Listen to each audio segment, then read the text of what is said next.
What's up, everybody? Welcome to the Altitude Show. I'm your host, Dave Brinker, fresh out of my COVID bug from the hunting expo in Salt Lake City. It sounds like everybody else got it too. Dude, that virus sucks. I'm so mad about that virus, other than the fact that it's killed hundreds of thousands of people, but also it's just a weird virus that we all know at this point probably came from a lab and no one's being held accountable. That's a whole nother subject. But it's weird, the symptoms, like everybody's different. I had a friend that his balls hurt when he had the virus. Like he had achy balls. That's weird. I had weird night sweats, congestion, like just kind of a mild, weird sore throat, never feeling like totally awake for parts of the day, like foggy. That's probably the third time I've had it. And every time, like, God, this is a weird virus. Hate it. Anyways, enough of that. Welcome back. I didn't do an episode last week. Got some fun episodes planned. Today is another elevation journal because there's something I've been thinking about a lot that I wanted to talk about. But first, the Altitude Show is brought to you by Mountain Tough Fitness. Dustin and the crew out in Bozeman, Montana have come up with a awesome, well-rounded program to help you get your butt back together, which just happens to be the theme of today, is getting your together. But I've been using Mountain Tough for over a year now, and I use it a few times a week. It's just an app. I can use it right here in my office. I don't need a lot of weights or equipment. Usually it's just a pull-up bar, some kettlebells, maybe a block, and I can get an awesome 45-minute workout, no problem. But they also have elite programs where you do need a gym and more equipment, but you can really get in elite shape. It doesn't matter how old you are or how young you are, if you're a female or a male, if you're a hunter or a non-hunter. It's a functional fitness program to help you perform better outdoors. Think of it that way. You can use my code, Dave20. I did hear that the code was not working last week. The code does work now, Dave20. It gets you 20% off your subscription to Mountain Tough. Go to the App Store and get the app. You won't regret it. All right. As I said, today's episode is about getting your shit together. And the reason I was thinking about that is because I was thinking about the man that I used to be a lot lately. I was recently at a place where there was this drunk dude. And right when he walked in the room, I knew he was severely drunk. And you know how you can tell when like someone's whiskey drunk? Like kind of hollow-eyed, and just the guy that walks into the party and you know is going to get in a fight or have a bad interaction or be, kind of douchey. When this, I don't know this guy, probably a fine guy, but that night I didn't want to be around him. Well, my predictions were right. He was just that guy at the party that says whatever's on his mind, is rude. If not everybody else would have been, like, if there would have been other people that were drunk there, probably would have gotten a fight. But he, luckily there wasn't, and everything was fine. But it reminded me of my past. It I had PTSD of all the parties I used to go to where there was always that guy and they always ended up getting into a fight or something. And it made the whole rest of the night kind of sour, and it ruined everybody's night. And I was never the fighter, but I did ruin a lot of my own nights with the same substance. And it made me just think of that whole era of my life, which was really from like 15 to 25, when I used to drink multiple nights a week, and smoke and chew and have random sex and all the things that you should not be doing when you're that age that I did. And I'm not proud of it, but I did. And I talk about it openly. And I was just thinking about that whole era, and the point that I woke up when I was about 25 years old. I lived with my parents. Like I said, I was at the bar 4 nights a week at least, living paycheck to paycheck, no direction, couldn't hold down a relationship. I was kind of a loser, to be honest with you. I was working my way through college. I was proud of that. Like I was starting to make some healthy changes, but I was still kind of in this rut that all began when I was like 15. And there was this doctor's appointment I had where the doctor's like, dude, your liver's like, it's, if you keep doing this, it's going to fail. And it kind of woke me up from a health perspective. I'm like, dude, so what do you mean? You're not supposed to do what I'm doing? Like, it was just kind of just ingrained in me in the culture. And I've talked about that on this podcast before, But anyways, I started slowly kind of turning my stuff around, and it's still a work in progress today. I'm by no means perfect, far from it, actually.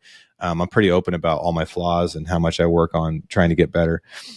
But I started to, it made me even think further, like, how does one dig out if you're in a string of bad habits, or your kind of life's falling apart, or even you're self-destructive, and you're really in a bad place? You've kind of hit rock bottom. How do you get out of that?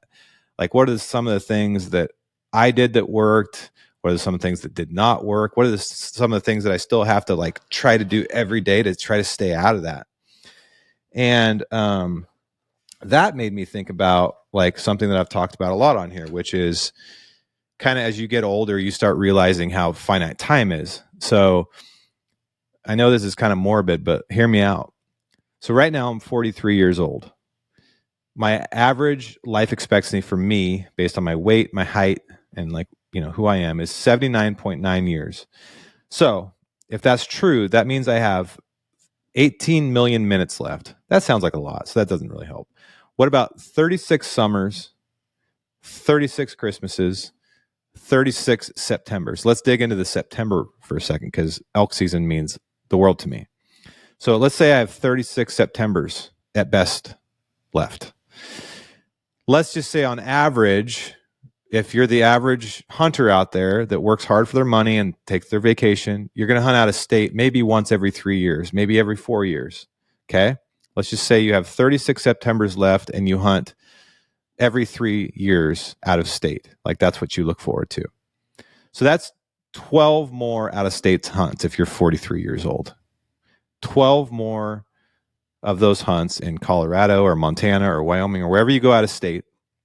12 more hunts that are probably on average 5 to 7 days long. So that equals about 60 to 70 days over the course of the next 36 years. But taking into account injuries, weather delay or weather cancellations, hiccups, maybe your partner can't go, etc. Let's just say it's about half of that, 30 to 40 days on the mountain out of state on average, if you're my age. And then if you take that, so let's just say you have 30 to 40 more days out of state on the mountain, if you're my age, like full days. And let's say that you, on average, you have the average success rate. 10% is about roughly the archery success rate, right? So if you have 12 more of those trips, roughly 30 to 40 more days at a 10% success rate, really that's just a few more bulls out of state. Now, I know I'm not even exaggerating. I mean, that's realistic for a lot of people. If you start thinking about that, that should literally scare the living daylights out of you. It scares me. The Altitude Show is brought to you by GoHunt.com. GoHunt.com is the place for all things hunting. And the coolest thing is that their app now incorporates not just maps, but also some of the key features from the website, including draw odds, harvest success, public land percentage in an area, trophy potential, weapon, season type, season dates, all incorporated into the app. They know that most of you, like me, are using your smartphone most of the time. You're not on your desktop. So they brought all these features over into the Go Hunt app to make the experience for you as a hunter just a little bit more convenient. So go check it out. If you're not a member of Go Hunt, you should be. It's an incredible service. Go become an insider. Use my code Altitude. You'll get a discount, and you will also become a better hunter. So go become a Go Hunt member, and you'll be able to use the same features that you use on their website right there on your app, and along with your maps. So use code Altitude. It helps the show. Have a good day. Like, it's really weird to think about stuff like that. So that's when I was digging into, like, how do you get your life together? What are the things you can do to get on track? What brought me to the core of it, which is what actually matters. Like, if you do have 36 years of life left on average, if you're lucky, what actually do you want to focus on? What actually matters? A lot of us spend the first half of our life chasing the things that everybody chases. Is what our society chases, which is money and things, right? The physical, material things. I like them. I got a lot of stuff. I have way too much stuff. I've chased all the same things. I continue to do so. But I often sit and wonder, like, what actually matters? Because it's cliche to say and it's stupid, but that stuff doesn't make you happy. It gives you like a high for a second, but then it goes away. So what does actually matter? Like if someone told you, David, you have 36 years to live for sure. Like here's the date you're going to die. What are you going to do with that time? What do you focus on? What would you focus on? And the answer for me is I think the actual real currency is time and health. If I could have more time and have my health to use that time in a way that makes me happy, that's actually what matters. And I have friends that live to this. I have friends that money does not drive them at all, and I've always admired that because I am partly driven by money. I'm a human. I like making money. It's fun, feels good, and I have had money problems in the past, and money problems suck. But if you reorient yourself towards some things that actually matter, I do think money comes. So, where am I getting with all this? I'm getting to the place of if what I just told you kind of scares you or stuns you on how much like how finite time is, then and let's just say maybe you are in a real low place. Your life isn't together. Your relationships aren't great. Maybe you're drinking too much or doing drugs or addicted to sex or whatever the porn, whatever the thing is that's holding you back, and you know it's not the right thing to be focused on, and you want to get your shit together. That's how I feel every day. I want to get my shit together. I want to continue to get my shit together. I have a great life, but I want to continue to work on this. What do you do? What are the steps? And I was reading up on this, and kind of my takeaways were the following. One, I realized that I was in a shitty place when I was 25. That was almost 20 years ago, and I'm still a work in progress. Like it's never going to be perfect, right? So realizing that it's not going to turn around in a day or a month or a year or 5 years, and B, it's never going to be perfect. You're always going to fall down right on your face and go back to bad habits and all the things that are bothering you about yourself. They can be easily revisited in a moment of weakness. It's more like turning around the Titanic, not an F-16. But if you turn around the ship into the general right direction and start heading that way, your life overall on average will be better, even though there's highs and lows. That's just life. So I was reading up on it, and there's 6 or 7 things that seem to be kind of common around all advice given by professionals on how to turn your shit around. And the first one is like having some compassion. I struggle with this. It's like you make a mistake or you have a moment of weakness where you do whatever it is that you're not proud of, and have a little compassion for yourself and realize that you're a human and you're going to screw up. It's having compassion is different than not holding yourself accountable. Like it's just, if you're too hard on yourself, it can actually backfire on you in other negative ways. So you have to have a little bit of compassion for yourself and realize that you're a human and you're never going to be perfect, and everybody else is struggling with the same shit. You're just trying to turn your big ship in the right direction and overall on average make your life better. So let's say your goal is to exercise every day, and there's a day that goes by where you're just feeling lazy and you don't want to exercise. I'm not saying that's good. I'm just saying it's going to happen, and you can't beat the hell out of yourself because of that. You just got to go, I got to put the shoes back on and get right back at it immediately, and not let it become a habit. The second thing that seems like professionals say is you have to be able to recognize the issue and identify the problems. Otherwise, you can't change anything. So if it's drinking or, whatever, you have to go, all right, this is an issue, and this is my fault, and I want my future to look different. Therefore, I'm admitting it, and I want to change something. If you just go, I don't think it's much of an issue, nothing's going to change, and you're just wasting your time. You have to admit it. The third thing is setting some real goals. So like, for example, if I value time and health over money and things, that's going to force me to make different decisions, we make hundreds of decisions a day, thousands a week.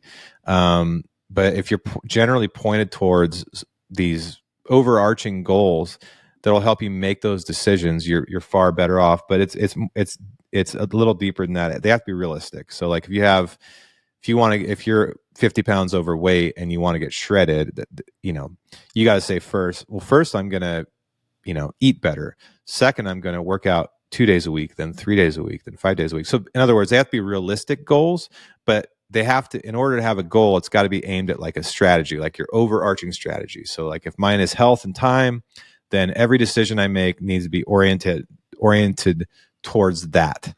And then I set micro realistic goals to get there, which take years, months, weeks, days. And baby steps is what it's all about. There's only so much freaking time in a day between picking up kids, packing lunches, making dinner, spending time with your family, working, trying to make a paycheck, fixing car issues, house issues, dealing with family stuff. Like you only have so much time to work on yourself. So don't get too hung up on spending all day, every day worrying about this stuff. You might only get 20 minutes a day to do something. Maybe it's a freaking yoga class or a workout or just not drinking that night. Or just little baby steps. It's amazing how much momentum that can be. It's kind of like paying off this, like Dave Ramsey says, pay off the smallest credit card first, just to feel like you can give yourself momentum and then you can work towards the biggest credit card. Same thing. It's like baby steps towards those goals. The fourth thing is like, and I really struggle with this one, positive self-talk. If you're like me and you have those voices in your head that are constantly telling you that you're not good enough, you're a imposter, all these negative things, you have to learn how to redirect that into more positive talk. And I know it's annoying and it seems kind of bullshit, woo-woo, but it's true. And it's just being conscious of not allowing yourself to talk inside your head or even verbally, actually auditorily, negatively about yourself. Give yourself a little grace. Number 5 is bounce back fast if you fall. Like whatever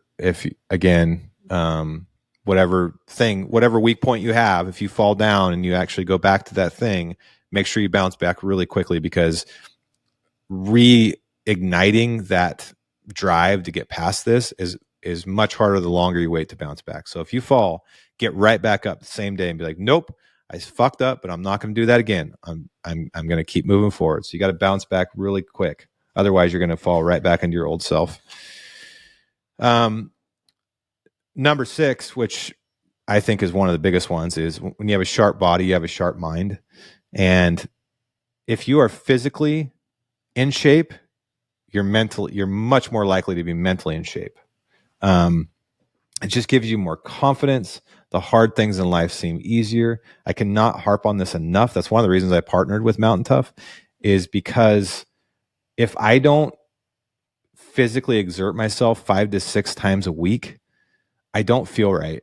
Our bodies are meant to work. We were hunting, gathering for hundreds of thousands of years, up until the last 50 years, when we had the luxury of the internet, social media, computers, sitting in front of a screen every day. Our bodies are made to move, and if it's not moving, it's not going to be right. And if it's not right, your mind's not right. So it's like this is like a non-starter. You have to do this. It's not a choice. Get your body in shape, and your mind will follow. Number 7 is ground on what matters. Gary Vee always says, Gary Vee is an entrepreneur I follow, and he always says, fuck the Joneses. He's like, I want to find these Joneses, and like who are these people that everybody's chasing? Who is this mysterious figure called the Joneses that everybody's chasing? Like this status, like I need the SUV and the home with the 2-car garage and the 2.5 kids and the $500,000 a year. Like, screw all that. Like, what are your actual goals? Ground on what actually matters, and don't worry about what everybody else is thinking of you. And it's much easier said than done. I worry about all the same shit, but I constantly have to remind myself that actually, my wife told me this one day, the only opinions that matter are the ones inside these 4 walls. And that is actually true. Most of the time when we worry about what other people think about us or our status, they aren't thinking about us at all. They don't care. They have their own problems. And it's like this weird human thing that and I will caveat that by saying that having a little bit of chip on your shoulder to prove people wrong isn't bad, because it can drive you to do positive things, but it shouldn't be the only contributing factor. Do it because your goals matter to you, not what other people think. And number 8 is you got to talk to people. Dudes out there, I know you're tough. and you don't want to talk, but you have to talk to somebody. And usually it's not going to be fellow dudes, because they're just as dull headed as the rest of us. Sometimes it's got to be, either a therapist or your wife or your mom, whatever. Don't know. Figure it out. You have to talk to somebody to hold you accountable, mostly, because hold you accountable, but also help you. There's trauma that exists in your head that is hard to deal with. And I actually, I want to talk about that, because a lot of what causes self-destructive behavior, apparently, according to the professionals, is difficult emotion or trauma that we don't know how to cope with, and paired with just cultural things like everybody smokes when they turn 15, everybody chews when they turn 15 in a rural community, everybody drinks, everybody has sex. Like, you pair that with just if someone was abused, or whatever trauma they have in their minds, that they're just, their young minds don't know how to cope with this. So what do? They go to what everybody else does. That is a real big problem, and it can really cause some negative behavior that hopefully some of the things we just talked about can help you get through. And I don't like talk about like stuff like this, guys, because I'm like preaching, because I really, the reason I'm researching this stuff so much is because I want to know. I struggle with all the same stuff that you do. I'm really, really, doing this podcast, like these episodes where it's just me, helps me deal with all the stuff I got to deal with. So it's really not me preaching at all. It's me like working out in front of the public, my own issues, and hopefully it helps you guys, because I know that no one's perfect out there that's listening, and I know you have all your own issues, and I know they're hard to deal with, and I know people are in a really, really bad place, and I would love to see you get out of that. I have been there, and I'm still crawling out of that hole, and it's worth it. The view is worth the climb, but there's a lot of things you have to do to get your shit together, and it takes a lot of time. And so I hope you can do that. I really do. You've got this. So you guys, we have a YouTube channel, and you should all be subscribed to it. It's the Altitude Show on YouTube. I post all the podcasts plus a bunch of clips. You should subscribe. Also, if you have anything that I'm missing on, or anything you ever want, questions you want to ask me, or things you want to say to me, tell me I'm dumb, you can email me at info@altitudeshow.live. info@altitudeshow.live. And I'd love to hear from you. I hope you guys all have a wonderful day. We got some awesome interviews coming up. Sorry for the lack of interviews lately. It's just been kind of a weird couple months, but more coming your way. Have a great day.